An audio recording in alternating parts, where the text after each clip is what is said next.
Dear student, in this video we will discuss the chapter force and pressure. It has already been completed in the month of April and July, but for revision purpose we will discuss this chapter.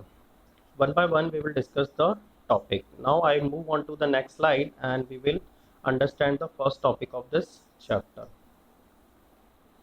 As it has shown to you in this slide, the topic is force. What is force? Force is the push or pull on an object. That means whenever we are talking about the force, then force is an action of push or pull. If we are seeing the different activities in which the force is applicable, then these two actions are always there, either in a form of push or pull. That has been explained by the below pictures of these slides. Like in the first picture, you can see that a man tried to push the car. That means a push action is taking place. In the second picture, in left hand side, you can see that a boy flicking the ball. That means in that case also you can see that a push action is taking place. In the third picture, a boy tried to kick the ball. In that case also you can see that a kicking is taking place in a form of push. On the next picture, in which a man tried to pull a cart, in which you can see that the action of pull is taking place. In the fourth picture, in a horse cart, the horse is trying to pull the cart. And in the last picture, that is sixth picture, in which a game which is called the tug of war is playing between the two teams. In that, whosoever more applied force in a form of pull, that team can be win. So from all these examples, we can say that the force collectively categorized between the two actions, either in a form of push or in a form of pull. So we conclude that what is a force? The force is nothing but force is the push or pull on an object. All you already know that the SI unit. SI unit means the International System of Unit. What is the SI unit of force? The SI unit of force is known as Newton, and that is applicable all over the world in a same manner. So that is, I hope you understand the meaning and concept of force. Now I will move to the next slide and explain to you the another topic. Forces are due to interaction. First of all, we need to understand what is the meaning of that. Force are due to the interaction means when we are saying that the force is applied on a body, then it means that there should be two bodies are there. That means one body should be applied a force onto the another body when there is some interaction is taking place between the two bodies.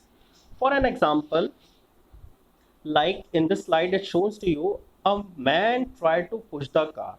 Suppose man just stand behind the car and do not apply any kind of action on the car, like in a form of push. So what will happen? Car does not move. So it means that there is no concept of force is applicable. But as soon as man try to push the car, he applies the force and the car begins to move in the direction of the applied force. Then only we can say that the man and car are interacting with each other and the force is applicable. So interaction between the two bodies should be there. Then only the concept of force is applicable. If there is no interaction between the two bodies, then there is no concept of the forces applicable in any form, either it is a push or pull. That means for force, that is the necessary condition. That's why it is stated that an interaction of one object on another objects result in a force between the two objects. So interaction is the necessary condition. Now we will move to the next slide. Exploring of forces. Exploring of forces means that in our nature there is no single forces exist, or in your surrounding also it is not necessary that only a one man is applied the force on the object. It may be possible that if there is a car, so it is not necessary only one person is trying to push that car. Sometimes when we try to move the car, we require more number of people to push that car. So in that situation, what is the concept of force will be there? So in that situation, we will define the two conditions which is given in this slide. I will state it to you that what is the first statement has given in this slide, that if two forces acting on a body in the same direction, the net force is the sum of the two forces. It means that when there are two or more than two forces are applied on a body, then how we can calculate the total force on that body, or in another word, it is also called the net force. How we can calculate? We can calculate by just summing up there, summing there. That means we are just doing the algebraic sum of their forces, like as it is shown into the first picture, that the two forces F1 and F2 are applied on a body from right to left direction. And someone asked that what is the total force applied on that body. So the net force will be the algebraic sum of these two forces, which is mentioned here below this picture also, that the net force is equals to F1 plus F2. Suppose there are more than two forces, suppose F1, F2, F3 and F4 forces are applied in a same direction, which is shown in this picture, then what will be the total force? The total force will be F1 plus F2 plus F3 plus F4. So that is the way, when the two forces are applied in the same direction, then we can calculate the total net force. Now we come to the B part. If the two forces act on a body in opposite directions, the net force is the difference between the two forces. It means that, like in this slide, it shows us that F1 force is applied from left to right direction on that body, and F2 force is applied from right to left on that body. So how we can calculate the total force which is applicable on it? So we should find out the difference between the two forces. That means we should be subtract the forces in such a way that which one is larger force, that should be subtracted by the smaller force. So in that condition, which has mentioned here is that the net force is equals to F2 minus F1.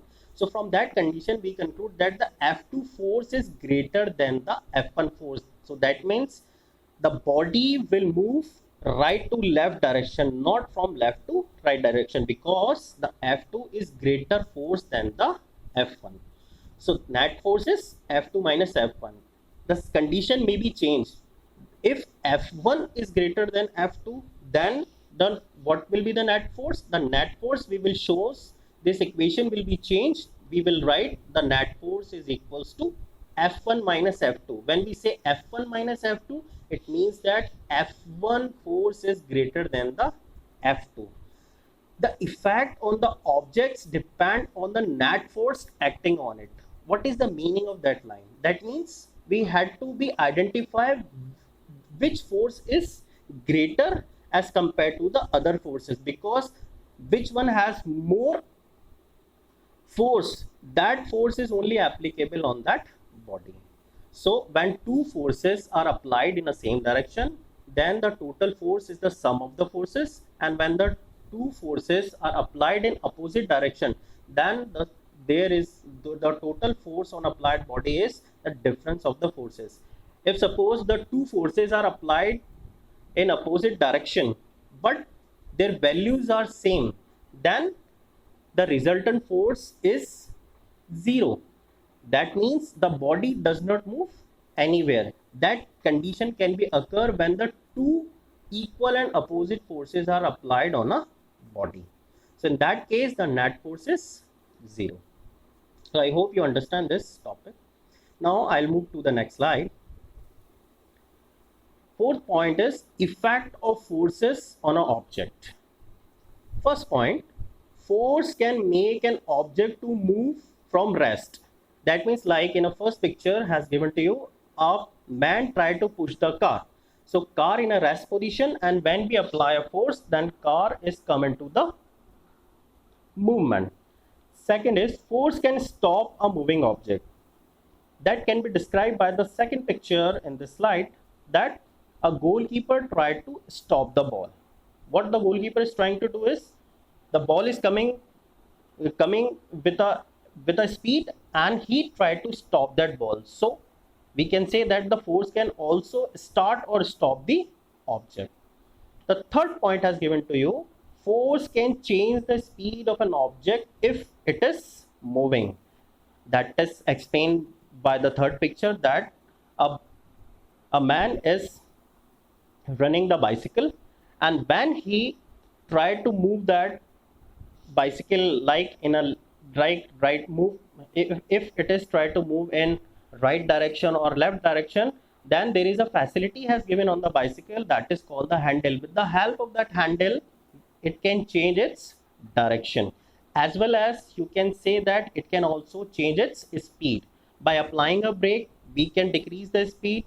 By paddling more, we can increase the speed. So the third point which stated that force can change the speed of an object if it is moving. So in running condition, we can change, or in a movement of an object, we can change the speed of an object according to our convenience. Fourth point, force can change the direction of motion of an object. It means, if in the fourth, that can be defined with the help of the fourth picture, in which when a bowler is throw the ball towards the batsman, then batsman has the freedom that it can hit the ball in any direction. So that can also give you an example that how we can change the direction of ball with the help of a bat. And fifth effect, which we stated in the fifth point, it stated that force can change the shape of an object. That means you can see in that case also, when we try to press press the dough of wheat, then it can change the shape of the object. So from all these examples, we can easily define these effects. So all these effects which is mentioned here is easily be applicable with the help of effect of force. Force may cause one or more of these effects. That means it may be possible that force can change the direction, force may can change the speed of the object, force may change the shape of the object. It may be apply one change or more change into it. That is known to be the effect of forces on an object. Now I'll move to the next slide.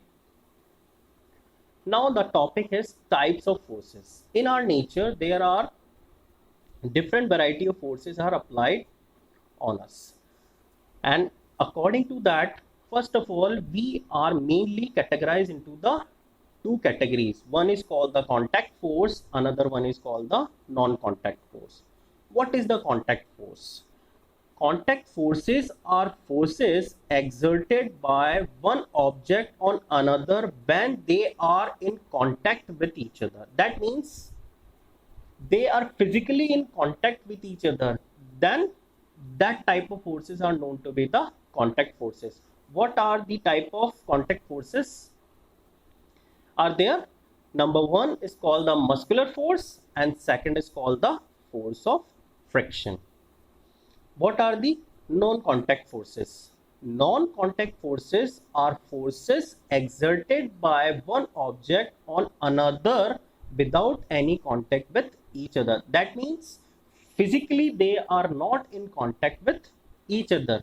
They are applying, or they are influence the bodies each other, but actually they are not in the physically in contact with each other.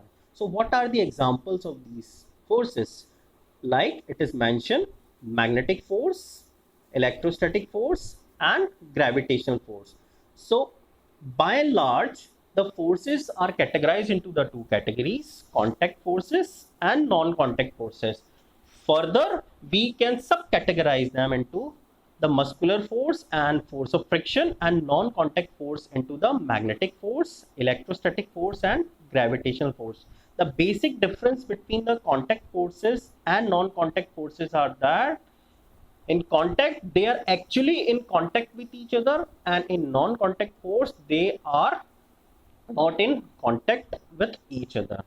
So I hope you understand these topics, and in the next video I will explain to you the more topics of this chapter.